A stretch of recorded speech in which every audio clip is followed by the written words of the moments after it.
very interested in this subject, thinking about how to intentionally carve the path of the vision that I think my family ought to have. So I feel like we're in a very interesting world that we live in today. All the social media based around Instagram flexing and people pretending to be something that they're not, with fatherhood, with all this other stuff that is incorporated in today and the pressure on to be a man. I think that there's a lot of room for people to be misled. And so it's exciting for me to hear real stories from real people and real successes and real failures that aren't scared to tell it how it really is. I can see how this life event, which was living life in the moment and not through memories. So tell me what that looks like in your own family. Visualization is a big thing that I practice two different ways. What it is I spend about 10 minutes visualizing, and I spend the first 5 minutes visualizing where I was, and that can relate to wherever you want in your life, where I was financially, where I was geographically, where I was mentally, where I was in my business, whatever I'm trying to experience gratitude with.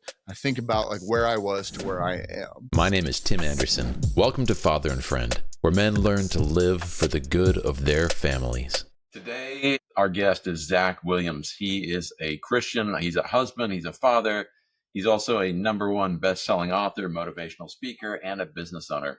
But today, we're going to talk about his journey as a father. Thanks for being here, Zach. Awesome, man. I'm excited to be here. One of the things that I say often, family over everything. And it's not just something cliche to us. It's just, this is a life by design, the life that my wife and I have built for our family, including our daughter. And so this is something that I'm very passionate about. And I'm just excited to get like more awareness out there on the topic for sure. That's awesome. I actually am very interested in this subject because I think even I've been thinking about my own life and thinking about how to intentionally carve the path of the vision that I think my family ought to have and how to go about doing that. And that can be really challenging because we often, it's life sometimes is like we're in a valley and we're the river and we're just being pushed down the valley. And it's hard to climb your way out and walk a different path. The river is pushing you along. The sides seem really tall. And I've definitely experienced that or felt that in my own life. And I'm sure you've probably met other men who feel similarly. Yeah, man. It's so I feel like we're in a very interesting world that we live in today, with all the social media based around, Instagram flexing and people pretending to be something that they're not, or working harder than someone they're not, or pretending to be gurus and XYZ that aren't even living that type of life themselves, just selling a pipe dream. Men specifically, I think, suffer from just feeling lost now more than ever because they feel like that they are missing something, right? Like, a generation ago, you see fame and fortune, and outside of it being business oriented, it was some sort of a professional athlete or some sort of a performer, like singer songwriter. And so if you either knew you had it or you didn't have it, right? We had these blue collar guys that just kind of knew, like, I'm not getting on the stage and singing in front of people, or I'm not going to be a linebacker in a professional, football stadium. So they just knew it was time to hustle and just grind it out. Whereas now you have all these people faking it till they make it and pretending to be something that they're not. And so now there's this added layer of like, I'm really am missing something. Like I'm doing something wrong. In reality, most of us probably wouldn't trade lives with some of the people that are pretending to be something that they're not. And so I think with fatherhood, with all this other stuff that is incorporated in today and the pressure on to be a man, I think that there's a lot of room for people to be misled. And so it's exciting for me to hear real stories from real people and real successes and real failures that aren't scared to tell it how it really is. Well, let's start with yours. Tell me some of your background. What was your own life like? What's the most impactful thing that you remember that's influenced your fatherhood? So, something that's pretty wild that had happened to me. So I went through a motorcycle wreck, and I don't know how much time we have to really dive into this, and I'll get as specific as you want, but it was a wild ride for me around the time of my motorcycle wreck. So if we were to tell the full story without going into too much detail. You've got time. Okay. So I was dating a girl, dated her. We were not necessarily high school sweethearts, because I had just graduated. She was in her senior year of high school. We started dating, met at our church. And basically from that moment on, all the way through college, and then into our young adult life, like I supported this girl. In my mind, we were in love. She was my first, like, this was like my first, like what I would imagine as like an adult relationship, even though arguably, who are we at, at 18, 19 years old? Still had a whole life to live, and I did quickly. So come fast forward a little bit, where we've been together for 6, 7 years now at this point. And, she comes up pregnant, and we had been talking about getting married for a few years now. So it's like, this is the perfect opportunity. Got married, had the baby, the American dream, right? Like I had a career. She was finishing her college degree. We bought the house. We had the cars, everything but the white picket fence. And we found out, or I found out, I should say, 4 months after the baby had been born, that the baby wasn't mine. And she had known the entire time. The mother-in-law had known the entire time, and actually coached her into staying with me just because I was a better choice. And so like I went through a really wild mental just nightmare for a long time. Like didn't even leave my house for quite some Some time. serious betrayal. Yeah, it was tough, man. It was very, very rough because, I grew up as like, I'm the oldest of five. And like at the time, still like generationally, like we had those family friends where you'd go stay, a whole week with. And like I'm very much outgoing, and I like being around people. And so like having a family was always like something that made sense to me, right? Like this is the ultimate sense of like, inclusion and a team, right? And feeling wanted and being a part of something that, it means a lot, that has, quality and quantity to it. And anyways, so after I was going through that, I didn't leave my house for over a month. But I didn't really start getting out until a few months later. And in fact, 3 months after this, I had a motorcycle wreck, and I mean, it almost killed me. I coded, twice. I went through 27 units of blood in 9 days. I mean, $1.2 million in medical bills. I mean, it was insane. But the piece between all of this is I had been so lost about like what a family was supposed to not only look like, but feel like, to my core, that I had just like wrote off the entire idea. To your point, like the ultimate sense of betrayal. And like, for me, there was no recovering that. And, there's this wild experience that I went through during my motorcycle wreck. And I say it's only 90 days, right? Or so. It was about 3 months from finding out that the baby wasn't mine to the motorcycle wreck.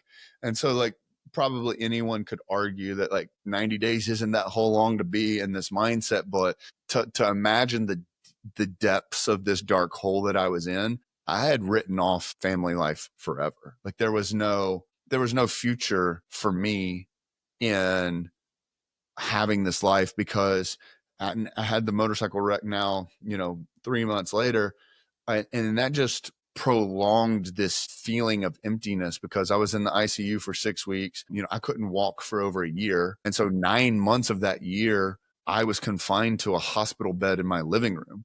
So I'm literally stuck in my own four walls with nothing but my thoughts. And so now you're talking about the 3 months that I had, like really thinking my life was bad, to then experiencing the motorcycle wreck and realizing that it can get deeper. So here you are in this moment where, especially in the hospital, like even if you are having suicidal thoughts, there's literally nothing you can do to Either fulfill that. way, that's Yeah. right. You can get them better, and they're not going to let you take your life in the hospital. Yeah. And so like, can you imagine like such a world of feeling like you're in zero control over anything? Like you couldn't even take your own life if you wanted to. Like the one thing that some people feel is the only thing they can control. And so, dude, it was hard and dark, and it was deep. And so, like I said, it was about 12 months or so for sure, like of being confined to that house, and just with my thoughts that like I had written off the entire idea. But now, hindsight being 2020, it's a beautiful way I get to explain this. But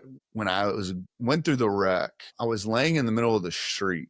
And I mean, I'm in a pool of my own blood. I'm literally bleeding out. When they actually came to rescue me, they had to basically flip a coin to decide that if they had enough time to clear the road and land the helivac, if there was enough time to logistically do all that and get me back to the hospital, or if ground transportation could make it back in time without me bleeding out before I made it to the hospital. So like I'm literally dying in the middle of the street. And to this day, I don't know if she's an angel or not. No one could ever find her after the wreck. No one really has much recollection other than me, but I was laying there with a lady was holding my head. I'm just looking up into the sky, and it's wild because they, in the movies you talk about see your life flash before your eyes, and albeit like, that did happen. That I did have that experience where I saw all of my accomplishments and everything, and it was all happening, in real time in slow motion, but it was just such an experience. But that, I love everyone that had been into my life up to that point, but that's not what kept me here. There was this new feeling, there's something that like I can't explain other than the future that kept me here. It was believing in something that at the time I didn't know how to explain, but in hindsight, like it was this vision of my wife and daughter that I have now that was like desperately holding me on this earth. And so like through that moment and forward progressing towards, developing a relationship with my wife, because we were friends through that motorcycle wreck. And, we started developing our relationship deeper, post wreck. But as I got really introduced to who she was going to be in my life, it started to click. And coming off the wreck, having, lost a testicle as one of the injuries and being told I was more than likely never going to be able to have children. And then the introduction to finding out that my wife, from a childhood trauma as well, was told she probably could never have kids. We just never imagined that this was something that was going to be in the cards for us. And so when we found out we were pregnant, it really solidified that this life that we are literally actively experiencing is the life that like we were meant for. And I think understanding that is what, and believe me, I don't think that I'm better than people or whatever the case is, but like I have a really hard time to myself, and I pride myself on this, and like thinking that I'm a bad father. And I attest a lot of this to the entire experience, both the good and the bad, that I was able to take this away. And it has honestly been the best thing to ever happen to me, to bless me into being the man that I am today, the husband that I am today, and the father that I am today.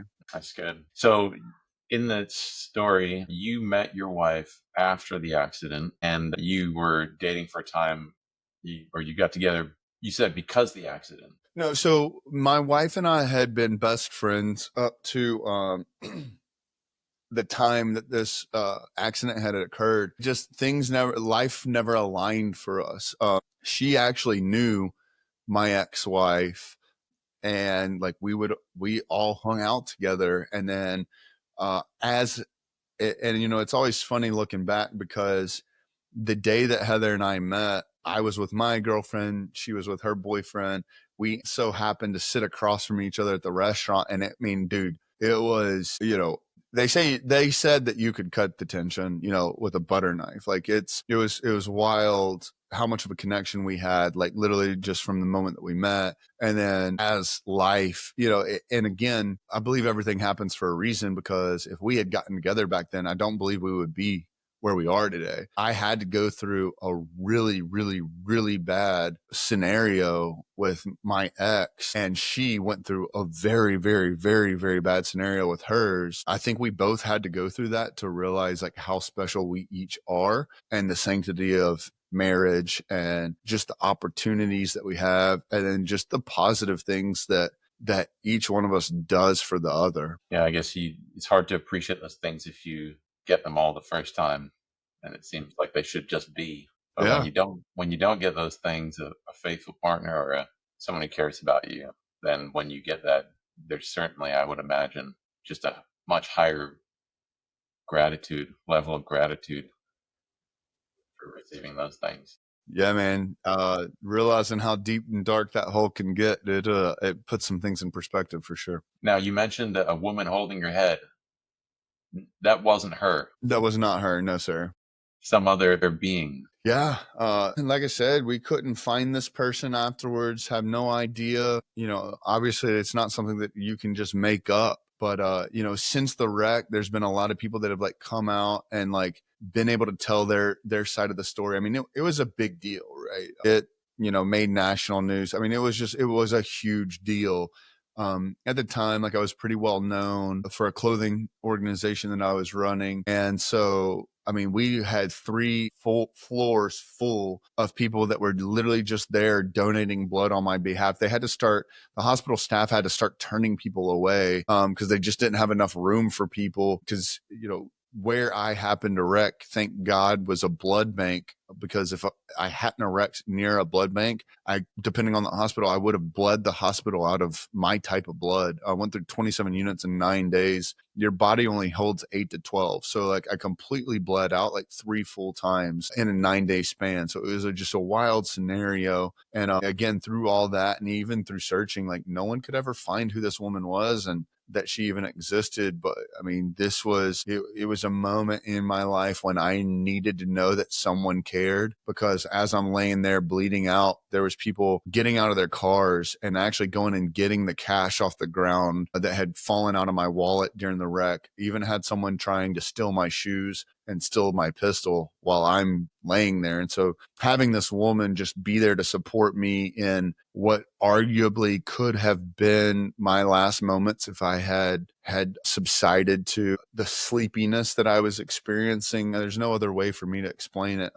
It was the most tired that I had ever been in my life. And all I wanted to do was go to sleep. But in my soul, I knew that if I had actually gone to sleep, like that was it on this earth. And so, I'm very thankful for that lady. One of the things that I asked you about before this was what you focus on with your own family. And I can see how this life event would contribute to what you told me, which was living life in the moment and not through memories. So tell me what that looks like in your own family. Yeah. So, visualization is a big thing that I practice, and I do it, 2 different ways. Well, I do it one way, but what it is I spend about 10 minutes visualizing, and I spend the first 5 minutes visualizing like where I was, and that can relate to wherever you want in your life, where I was financially, where I was geographically, where I was mentally, where I was in my business, like whatever I'm trying to like experience gratitude with. I think about like where I was to where I am. And then I spend the next 5 minutes thinking about where I am currently to where I'm gonna go. And through that process of practicing that, I just do it by closing my eyes. And it looks different sometimes. Sometimes I'm in my office sitting in the chair, I'm stumped on something or I'm frustrated with something and I just sit there. Sometimes it's coming home from the gym, windows down, and in the truck in the driveway, just sitting and visualizing. But it typically leads to quietness, right? Like eyes are closed, I'm not talking, I'm just letting like my mind's eye run wild. And coming in and out of that, what I've started doing, because it's such a spiritual like moment for me that I like was going I'll to ask even. you, is this prayer also at the same time, or what would you call it? Yes and no. I mean, obviously, like, so I am a Christian. And so, like, for me, you can't have gratitude without being thankful, to God about the blessings that I've received. And that's what, I don't call it like prayer, but like it is such a spiritual, because, honestly, like I'm a human too. And I have goals as well. I'm a car guy, right? So, like, part of me is like hard to be like, God, please bring me this Lamborghini, like, amen, but like, that's where like I have fun with my visualizations. And so like, I can tell you like what my future house looks like and what it smells like. And, the grip of the steering wheel and the seat in my future cars, right? Like it's such a visual experience and it's so real and raw that like, for me, it's so spiritual that like, when I'm done, I say amen, so whether this is a conversation or not, like I said, complete silence, but like I said, it's such an emotional and a spiritual moment for me that like I literally say amen. And then it started developing into the point where like I wanted to recognize life where life was right now. And so what had originally started when we were living in Louisiana is I'd come home from the gym, my windows are down, I'm just sitting in the truck's running, I'm doing my visualization. and I'll like go and turn the car off and all that. After I'm done, I'm going to walk inside, and I just stop in the middle of the yard, and like I would just listen for all the different sounds that I would experience. Cars driving to and from, birds chirping, like literally just taking a moment to understand that this is life as like where we are. And I'll tell you, to tell like a wild story from my motorcycle wreck. It's actually in my book. It's called The Cardinal Story. I've been in the hospital for 6 weeks. I mean, literally, it's like a prison. There's a sliver of a window. I can't even fully see out of it. So you get a little bit of sunshine, but that's it. Well, after 6 weeks, they wheel me out in the wheelchair, and we come out from under the overhang canopy, and the sun, I start to come outside of the shade, and the sun, like as they push me out, is climbing higher and higher up my body. And like, I don't know if like we are aware of this in our day-to-day life, but the sun has a feeling to it. Right. Like the most noticeable is if you're sunburned and you go outside and the sun hits you, like man, I don't like that. Like that, it stings a little bit. It's that on like 1/1000th of the pressure. But I had been so far gone from like real life living that just the sun on my skin, I could feel. And so as they're rolling me out, I'm feeling now like the hair on my legs and the hair on my arms blowing in the wind. And so I went to just stare up in the sky to see big blue world that we live in that I had lost the opportunity to see for 6 weeks. And as I did, a red cardinal flew over me. And I realized I don't know when the last time I had seen a red male cardinal, especially in the city in downtown Memphis, Tennessee. I didn't know when had I seen them, and I just hadn't been slow enough in my own life to even recognize. And so like that moment changed everything for me, where I realized that like sometimes we have to slow down in life to just experience life. And I know I'm taking like a long way of like answering some of this, but that's what's translated into some of these, living life in the moments and not the memories, because I've gotten to the point now, and there's some books about some of this stuff too, like positive intelligence, that I way later ended up reading, which was really cool to see it reinforce some of the things that I was already practicing. But, I'm at a point now in my life where I'll recognize textures of things, right? Like every once in a while, like my mouth will rub against the microphone, and like I just feel it's cold, or like, rub my hands around the wood grain of my desk or the pillow on the couch. And that then developed into other things. Like I said, after I got done with my visualizations, I'd just stop in the middle of the yard and hear things and see all the different things I could recognize. And it got to the point where my daughter would see me do this. Like she'd just see me standing there with my eyes closed. She's like, "Daddy, what are you doing?"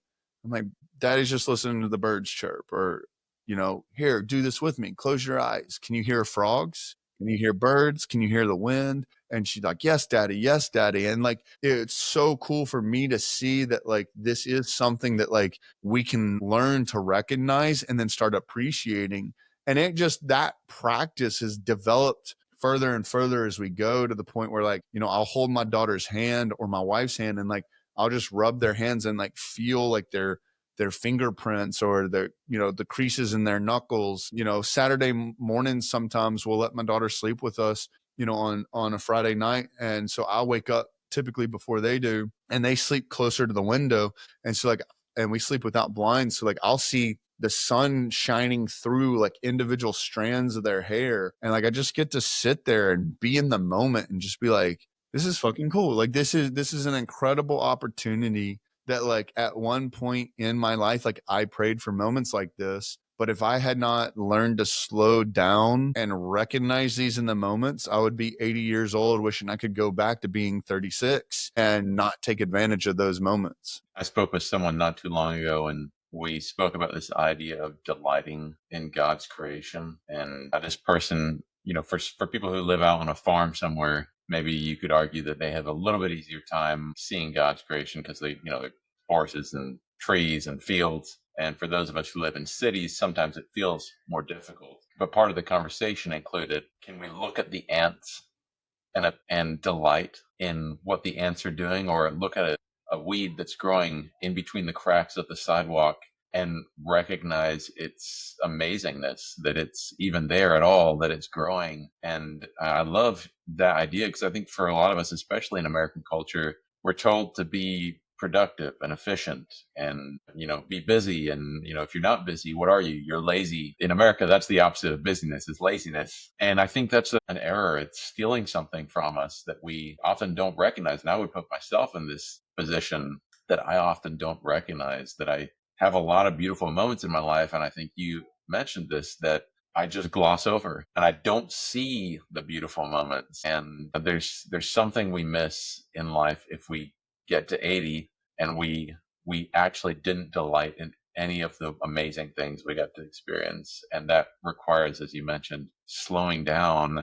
Your idea of visualization is very interesting. Is that something, do you purposely do that every day, or you just end up doing it every day? So I would be lying to you if I said I wasn't 100% dialed in on my current routines. I have some pretty strong routines, but this is not something that I've actively practiced every day intentionally, which is just something that I need to do.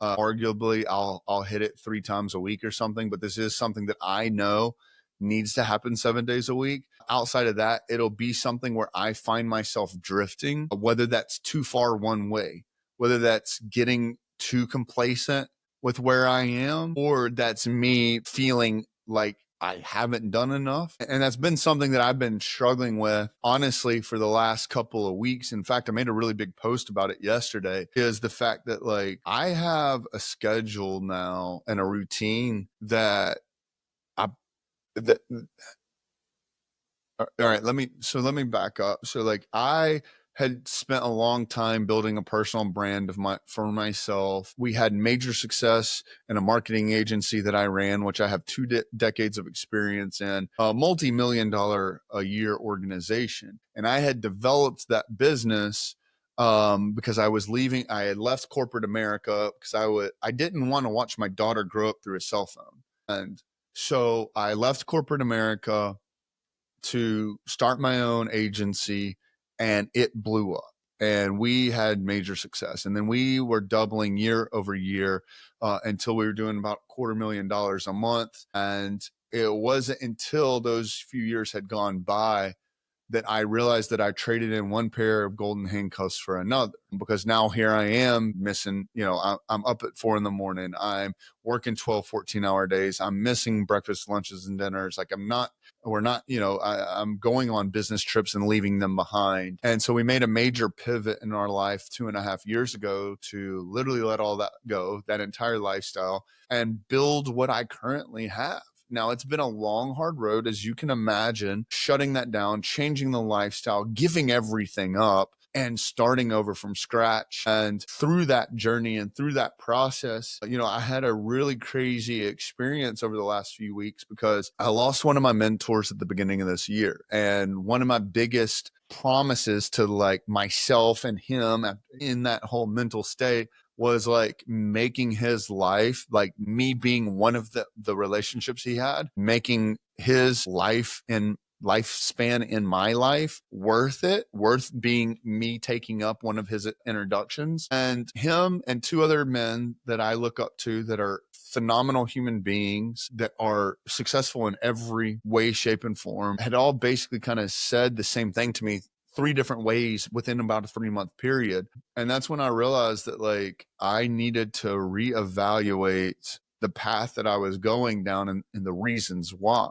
And so kind of the comment that I had made yesterday on the post was like, I'm not calling myself wise here because I'm still internally battling with this, but 3 very wise men had told me this was the way. And what it is, Tim, is, I wake up about an hour and a half before my family, get a little bit of work done. And then we have an hour-long morning routine that we do, getting everyone up. And I call it opening the house. I'm like opening the blinds and turning the music on in the mornings and just waking everyone up. I get to wake my daughter up every morning. I get to wake my wife up every day. I get to exchange with the animals and stuff. And so I do that for about an hour. And then my wife and I, and when school's not in session, she goes to the childcare in the gym, but my wife and I are in the gym from 10 a.m. to 12 p.m. every day. And then we come home and I work from whenever we get home till about 5. And then we have our evening routine, which includes family time. And we have dinner at the dinner table every night. And then I have my evening routine with my daughter. And then I have my evening routine with my wife. And I get to do that every day. And so it's kind of hard to sit here in the moment. And I'm telling you, as being someone that is driven and is someone that has very strong work ethic, I honestly, like, you battle this guilt of, oh, I could work harder, or I should be working harder, or whatever the case is. But then also it's like, man, I'm not getting these moments back. And if I'm 80 years old laying on my deathbed, hopefully older than that, but like, whatever the case is, looking back, like, what decision would I have made or should I have made? And, I feel like in the world that we're in, we're so institutionalized about, you can only invest with your money into your future, but you have two strong assets: your money, but even more so your time. And so it's like, you see some of these guys, and I talk with these guys daily that are making millions and millions and millions of dollars, but they're also working 40, 50, 60, 70, 80 hours a week. And they're working for this eventual idea that they can retire early so they can spend time with their family. And I love that idea. And I support retiring early. Like, my goal is at 45, but also, what are we doing with the now? Because you're willing to invest your time to make more money, to buy more time back, to spend with your family, instead of just investing the time you have right now. Like, what's to say, okay, cool, I'm cool with $1 million a year, but could I also be cool with $500,000 and go ahead and invest that time into my family, so that I'm only working 30, 40, 50 hours a week instead of 60, 70, 80, 100? Because, yes, what if you invested the money into something and it makes you way more money in the future based on compounding interest? Coming from someone who almost lost his life at no fault to his own, I know that we're not promised tomorrow. So, like, can that happen? Yes. Do you need to plan for the future? Yes. Do you need to have investments and insurances and securities? 100%. But also, going back to the main point, make sure that you're not reliving your life in the memories and you are in the moments. That's great. Well, thank you for sharing all that. I think that's an important idea that men need to live their real life right now. And especially if they have families who are relying on them, and that the relationships they develop in their families are going to outlive any money that they earn in their life. Why don't you tell me a little bit about what you're doing right now? You've got a book, you do public speaking. What are you passionate about? Yeah, man. So, like I said, I decided to shut down a multi-million-dollar a year business. One of two reasons. A, like, from being someone in business, and you don't know what you don't know till you know it, is I had found out that I was building a multi-million-dollar business the wrong way.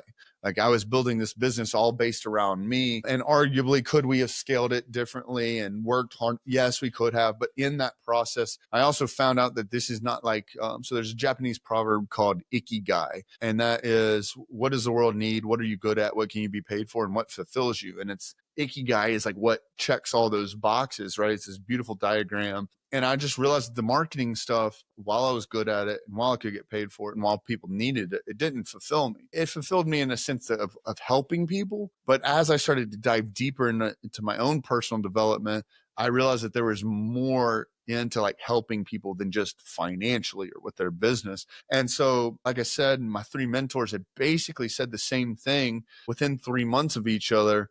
That is, yeah. And these guys are all 30, 25, 35 years my senior. They all had said that they wish that they had started pouring into people sooner and they would have gone further faster. And it's not that, like, I want to use people to fulfill my own obligations, but it's also like the Zig Ziglar comment, like, you help enough people get what they want and they will help you get what you want. And as I realized that we were all stronger together.